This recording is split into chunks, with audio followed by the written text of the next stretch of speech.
Assalamualaikum warahmatullahi wabarakatuh. Kami dari kelompok 7 dengan anggota saya sendiri, Afi Putri Mauludia, dan kedua rekan saya, Ardana Reswari Arindra Putri dan Aulia Nisa Fahria. Di sini kami akan mempresentasikan mengenai teori pembelajaran bahasa kedua.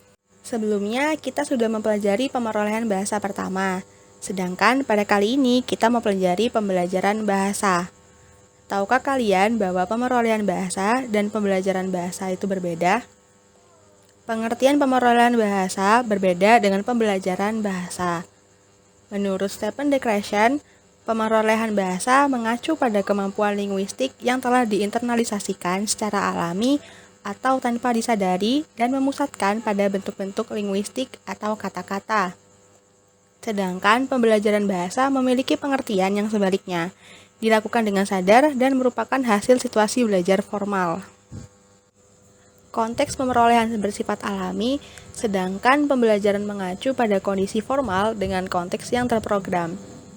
Biasanya seseorang yang belajar bahasa disebabkan motivasi prestasi, sedangkan memperoleh bahasa biasanya karena motivasi komunikasi. Belajar bahasa ditentukan untuk menguasai kaidah, sementara perolehan bahasa untuk menguasai keterampilan berkomunikasi.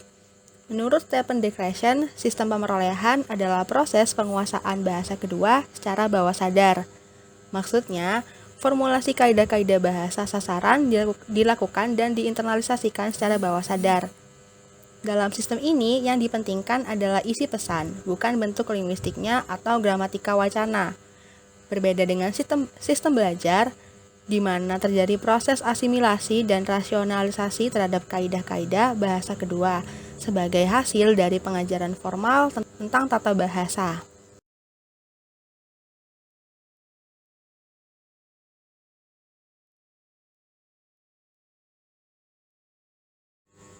Yang pertama, ragam faktor yang termasuk wilayah perhatian dan penelitian dalam SLE atau wilayah dan generalisasi. Teori SLE sendiri mencakup bahasa, pembelajaran, dan pengajaran. Yang pertama, pembelajaran bahasa kedua adalah bagian dari dan mengikuti prinsip-prinsip umum pembelajaran dan kecerdasan manusia.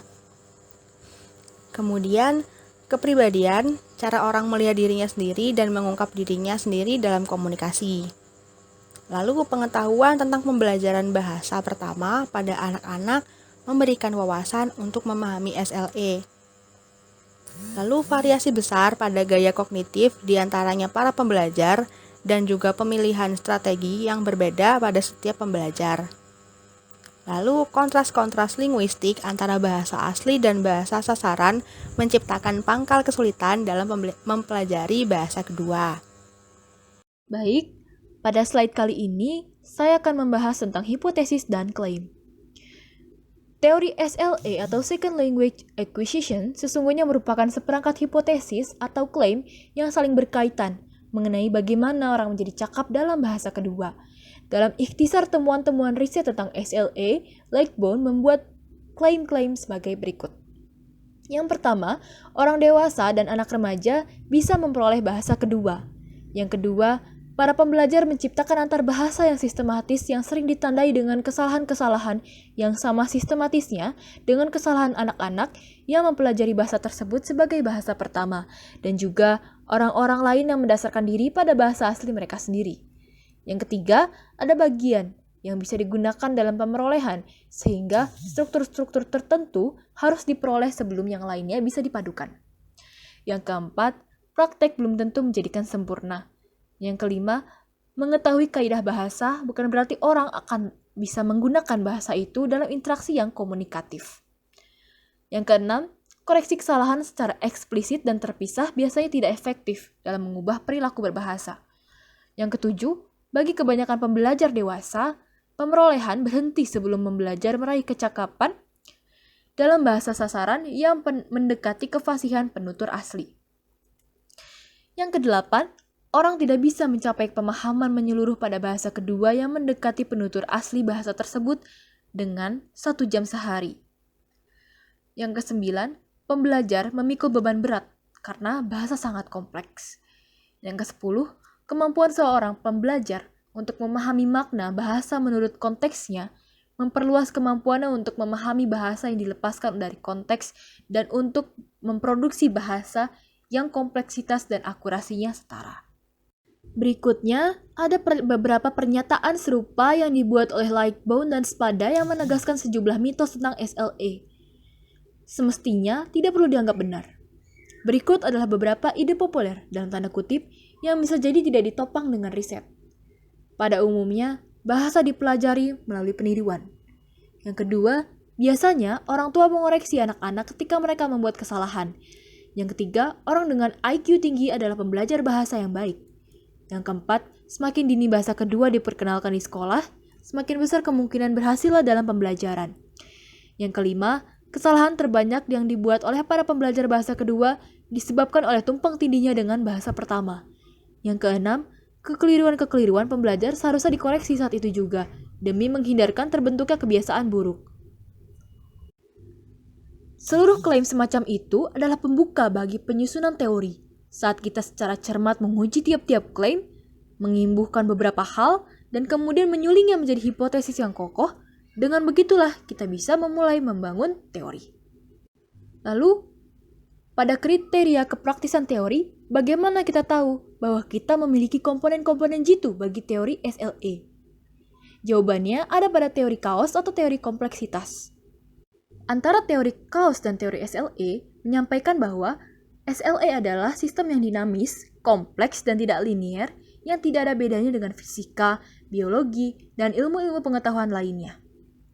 Namun, besar dan kompleksnya variabel di dalamnya membuat SLA sulit sekali diprediksi. Larson Freeman menyarankan beberapa hal dari teori kekacauan yang bisa membantu kita merancang teori SLA. Di antaranya adalah berhati-hati terhadap dikotomi-dikotomi yang menyesatkan. Dikotomi sendiri adalah pembagian atas dua kelompok yang saling bertentangan. Nah, dari dikotomi-dikotomi yang menyesatkan itu, kita harus bisa untuk mencari hubungan antar bagian, keterjangkauan, dan ruang bersama, atau antarmuka atau interface. Kemudian yang nomor 2, hati-hati terhadap pendekatan sebab akibat linear yang digunakan dalam membangun teori. SLA sedemikian kompleksnya dan memiliki banyak faktor yang saling berkait sehingga memang sulit untuk mencapai keberhasilan SLA. Kemudian berhati-hati terhadap generalisasi yang berlebihan. Perhatikanlah detail dan faktor-faktor terkecil yang kelihatan remeh bisa jadi faktor terpenting dalam mempelajari bahasa kedua. Namun kita juga tidak boleh untuk berpikir yang terlalu menyederhanakan. Jadi berhati-hatilah terhadap pemikiran yang terlalu menyederhanakan. Dengan sistem yang sangat kompleks dan kacau, akan sangat menggiurkan untuk membuat penyederhanaan dengan mengambil beberapa bagian kecil dan mengeluarkannya dari keseluruhan sistem. Jika sebuah teori bisa menghindari keempat jebakan di atas, maka teori tersebut dapat berada di jalur yang benar dan memadai. Yang selanjutnya adalah 8 kriteria teori SLA yang komprehensif menurut Michael Long. Yang pertama adalah mencakup keseluruhan. Yang kedua, mencakup faktor-faktor lingkungan. Yang ketiga, mencakup keberagaman usia, kecepatan pemerolehan, dan tingkat kecakapan. Yang keempat, menjelaskan baik faktor kognitif maupun afektif. Yang kelima, mencakup pembelajaran sadar, tidak sekedar pemerolehan bawah sadar. Yang keenam, mencakup variabel-variabel lain di samping paparan dan masukan. Yang ketujuh, mencakup faktor-faktor kognitif atau alamiah yang menjelaskan keteraturan sistematika antarbahasa. Yang kedelapan, memahami bahwa pemerolehan bukanlah akumulasi acek dari sejumlah generalisasi. Model lahiriah, hipotesis masukan Krashen. Salah satu perspektif teoritis paling kontroversial dalam SLA pada 25 tahun terakhir abad ke-20 disodorkan oleh Stephen Krashen, yaitu pada tahun 1977, 1981, 1982, 1985, 1992, dan tahun 1997 dalam sebuah himpunan artikel dan buku. Hipotesis Krashen mempunyai nama-nama yang berbeda, namun nama-nama yang populer adalah model monitor, dan hipotesis pemerolehan pembelajaran. Namun, dalam tahun-tahun terakhir, hipotesis masukan digunakan untuk menyebut satu set yang terdiri atas 5 hipotesis yang saling berkaitan. Yang pertama adalah hipotesis pemerolehan dan pembelajaran. Menurut Krashen, orang dewasa memiliki 2 sistem independen untuk menguasai bahasa kedua, yaitu sistem pemerolehan dan sistem pembelajaran. Menurut Krashen, pemerolehan adalah proses penguasaan bahasa kedua secara bawah sadar. Formulasi kaidah-kaidah bahasa sasaran dilakukan dan diinternalisasikan secara bawah sadar. Dengan demikian, pemerolehan bahasa berlangsung secara alamiah tanpa kondisi manipulatif. Hal ini hampir sama dengan proses pemerolehan bahasa pertama oleh anak-anak. Dalam pemerolehan ini, yang dipentingkan adalah isi pesan, bukan bentuk linguistiknya atau gramatika wacana. Pembelajar dalam hal ini tidak tanggap terhadap kaidah-kaidah bahasa kedua. Bahkan pembelajar biasanya tidak bisa menjelaskan mengapa ia menggunakan suatu struktur tertentu ketika berbicara dalam suatu kesempatan, dan di kesempatan yang lain ia berbicara dengan struktur yang berbeda pula. Hal ini berarti pembelajar lebih tahu berbahasa daripada tahu tentang bahasa yang digunakannya. Jika terjadi koreksi atas suatu kesalahan dalam bertutur, hal itu ia lakukan secara intuitif saja dan bukan didasari oleh kesadaran rasional. Proses ini, menurut Krashen, dikendalikan oleh suatu strategi pemerolehan bahasa yang universal yang terdapat pada setiap pembelajar. Masukan data primer linguistik yang didengar oleh pembelajar hanyalah berfungsi untuk mengaktifkan strategi universal tersebut. Yang kedua adalah model monitor. Pada hipotesis pertama, telah dijelaskan bahwa pemerolehan dan pembelajaran memiliki ciri khas dan fungsi yang berbeda. Pemerolehan menghasilkan sistem konstruksi kreatif yang merupakan kompetensi yang diperoleh secara alamiah. Sedangkan belajar menghasilkan sistem bahasa untuk monitor yang merupakan kompetensi yang dipelajari dengan pengondisian tertentu. Monitor merupakan proses penyuntingan, perbaikan, dan pengoreksian wacana baik sebelum maupun sesudah wacana itu dituturkan. Menurut Krashen, belajar tidak banyak membantu menyunting, memperbaiki, dan mengoreksi tata bahasa yang diperoleh melalui pemerolehan. Pembelajaran hanya memonitor tata bahasa petuturan dan bukan menentukan kelancaran dan kemahiran pertuturan. Yang ketiga adalah hipotesis urutan alamiah. Menurut Krashen, hipotesis ini mengacu pada urutan-urutan penguasaan struktur gramatikal yang berlaku universal dan tidak berkorelasi dengan kesederhanaan bentuk. Urutan pemerolehan unsur-unsur linguistik ini berlangsung secara alami dan diperoleh oleh setiap pembelajar hampir secara bersamaan. Misalnya, struktur awalan me dalam bahasa Indonesia akan diperoleh lebih awal oleh pembelajar daripada struktur yang berawalan ber. Dalam bahasa Inggris, susunan simple present tense akan diperoleh dan dikuasai lebih dahulu oleh pembelajar daripada struktur simple past tense. Yang keempat adalah hipotesis masukan. Menurut Krashen, masukan yang bisa dipahami adalah satu-satunya alasan bagi pemerolehan bahasa kedua.